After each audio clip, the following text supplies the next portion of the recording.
வணக்கம், நான் உங்கள் கமல். மறுபடியும் கதையில் உங்களை சந்திப்பதற்கு மிக்க மகிழ்ச்சி அடைகிறேன். இதுவரை எனக்கு ஆதரவு கொடுத்ததற்கு மிக்க நன்றி. இனி தொடர்ந்து வரும் கதைகளுக்கும் ஆதரவு கொடுப்பீர்கள் என்று எதிர்பார்க்கிறேன். வாருங்கள், கதைக்கு செல்வோம்.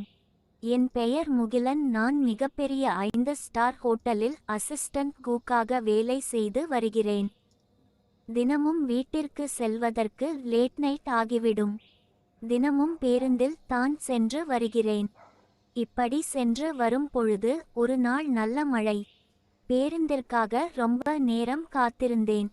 1 மணி நேரம் கழித்து தான் 12 மணி ஆகிறது. பிறகு தான் பேருந்து வந்தது. அதிலும் அனைத்திடங்களிலும் ஆட்கள் இருந்தார்கள். இருவர் அமரும் இடத்தில் ஒரு இடம் மட்டும் காலியாக இருந்தது. எனக்கு என்ன செய்வதென்று தெரியவில்லை. ஏனென்றால் அங்கு 35 வயது மதிக்கப்பட்ட ஒரு கல்யாணம் ஆன ஒரு பெண் உட்கார்ந்திருந்தாள். அதனால் என்ன செய்வதென்று தெரியாமல் ஒரு 2 நிமிடம் நின்று கொண்டிருந்தேன். அப்பொழுது கண்டக்டர் அந்த இடத்தில் போய் உட்காரு என்று கையசைத்தார். நானும் சரி என்று சென்று உட்கார்ந்தேன். நல்ல மழை, வேறு உடலெங்கும் சில என்று ஈரத்தோடு இருந்தேன். பக்கத்தில் உட்கார்ந்திருந்த பெண்மணியை கண்களை மூடி ஜன்னலோரம் தலையை சாய்த்து உட்கார்ந்திருந்தாள். அவளை பார்த்தாலே பாக்கியலட்சுமி சீரியலில் வரும் பாக்கியா போல் இருந்தாள். எனக்கு வயது 28, இன்னும் கல்யாணம் ஆகவில்லை. பேச்சுலர் ஆகத்தான் இருக்கிறேன். அவளை பார்த்தவுடன் என் கண்கள் அவளை மேலிருந்து கீழ் வரை பார்த்து கொண்டே இருந்தேன். அவள் கண்களை மூடி உறங்குகிறாள் என்று முடிவான பிறகு அவள் கைக்குள் என் கையை கோர்த்து 2 நிமிடம் உட்கார்ந்திருந்தேன். திடீரென்று ஒரு பலத்த இடி ஒன்று இடித்தது. அந்த சத்தத்தை கேட்டு அவள் கண்களை திறந்து என் கையை இறுக்க பிடித்து என் ஷோல்டரில் சாய்ந்து கொண்டாள். எனக்கோ மூச்சு திகைத்து நின்று விட்டது. மூச்சு விடவே கஷ்டப்பட்டு அவள் என் மேல் சாய்ந்த அந்த நிமிடம் என்னால் இந்த உலகமே நின்று விட்டது போல் ஒரு உணர்வு வந்தது. அவள் செய்த செயல் என் மனதில் ஆகாயத்தில் பறக்கும் அழகை போல் என் மனமும் பறக்க ஆரம்பித்தது. ஒரு 5 நிமிட பிறகு அவள் என் கையை விட்டு விலகி உட்கார்ந்து தான் சொரி என்று கூறி இடித்தால் எனக்கு பயமாக இருக்கு. அதனால் இப்படி செய்து விட்டேன் என்று கூறி மன்னிப்பு கேட்டாள். நானும் பரவாயில்லை என்று கூறினேன். நீங்க எங்க இறங்குவீங்க என்று கேட்டாள். நான் கடைசி ஸ்டாப்பில் தான் இறங்குவேன் என்று கூறினேன். ஓ, அப்படியா என்று கேட்டுவிட்டு அவள் மறுபடியும் ஜன்னலில் வேடிக்கை பார்க்க ஆரம்பித்தாள். நானும் அவளை பார்த்து கொண்டே இருந்தேன். நீங்க எங்கே இறங்குவீர்கள் என்று கேட்டேன். அதற்கு அவள் இன்னும் 3வது ஸ்டாப்பில் நான் இறங்கி விடுவேன் என்று கூறி வேடிக்கை பார்க்க ஆரம்பித்தாள்.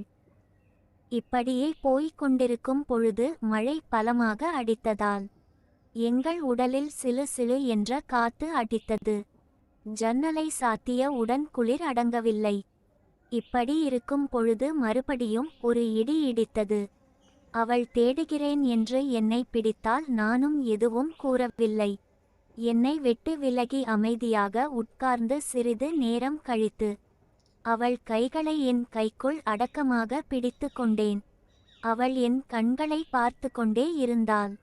நானும் மனதிற்குள் ஒரு பயத்தோடு அவளை பார்க்க அவள் எதுவும் கூறாமல் அமைதியாக என்னை பார்த்தாள்.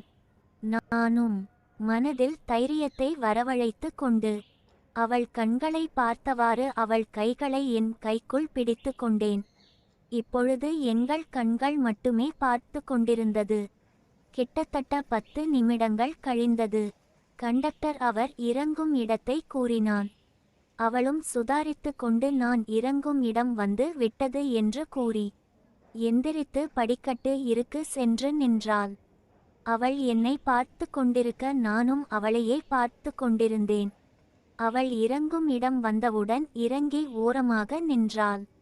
இதற்கு மேல் பொறுக்க முடியாது என்று பேருந்து எடுப்பதற்குள் டக்கென்று இறங்கி அவள் அருகில் சென்று நிற்கின்றேன். பஸ் ஸ்டாண்டில் யாருமில்லை. நல்ல மழை பெய்து கொண்டே இருந்ததால் ஓரமாகவே நின்று கொண்டிருந்தோம்.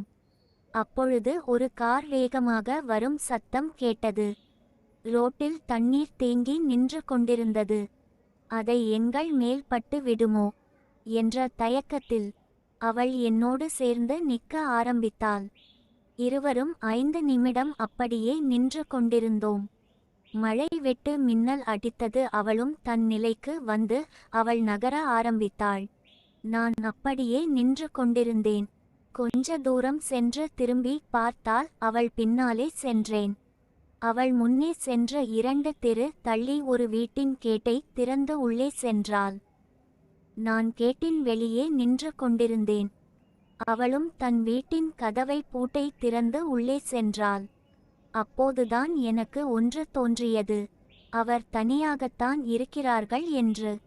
அதனால் நான் கேட்கும் கூல் சென்று கேட்டை சாத்திவிட்டு அவள் பின்னாடியே போனேன். அவள் தன் வீட்டின் கதவை திறந்து வைத்து விட்டு உள்ளே நகர்ந்தாள். நானும் வெளியே யாராவது பார்க்கிறார்களா என்று பார்த்துவிட்டு உள்ளே நகர்ந்து கதவினை பூட்டிவிட்டேன். அங்க நான் சென்று பார்த்தேன். அவள் சோபாவில் தன் 2 கைகளை வைத்து இருக்க பிடித்து நின்று கொண்டிருந்தாள். அவள் தன் இருக்கைகளை இருக்க சோபாவை பிடித்து கொண்டு கண்களை மூடி நின்று கொண்டிருந்தாள்.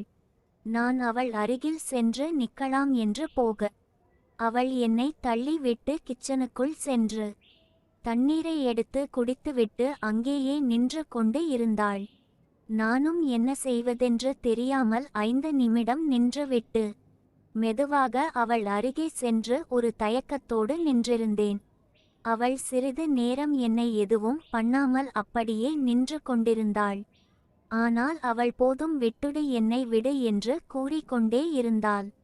அதை பார்த்து நான் தள்ளி நிற்க அவள் கண்களை மூடி அப்படியே நின்று கொண்டிருந்தாள். இதற்கு மேல் பொறுக்க முடியாமல் அவளை விட்டு விலகி நின்றேன். எனக்கு மூச்சு வாங்கியது. நான் மூச்சு வாங்கிக் கொண்டே அவளை பார்க்க அவள் மிகவும் அழகாக இருந்தாள். என் கண்களுக்கு மிகவும் அற்புதமான சிலை போல் அவள் எனக்கு காட்சியளித்தாள். அவளுக்கு கால்கள் மட்டும் இல்லை என்றால் அவளை நான் கடல் கன்னி என்று அழைப்பேன். அந்த அளவிற்கு அழகாக இருந்தாள். அவளை மேலிருந்து கீழ் வரை பார்த்தேன். அவளை பார்க்க பார்க்க என் இதயம் ஒவ்வொரு நொடியும் என்னை விட்டு பிரிந்து செல்வது போல் எனக்கு உணர்வை கொடுத்தது. அந்த உணர்வை கட்டுப்படுத்துவதற்கு என்னால் முடியவில்லை. இதற்கு மேல் பொறுக்க முடியாது என்ற நிலைக்கு வந்து அவள் காதலியை பெட்ரூம் எங்கு உள்ளது என்று கேட்டேன். அவள் அதற்கு பதிலேதும் சொல்லாமல் அவள் கண்களாலேயே அவளின் ரூமை காட்டினாள். அவள் வெட்கப்படும் அந்த அழகில் நான் உறைந்து போய் அவளை அந்த ரூமை நோக்கி தொடரும்.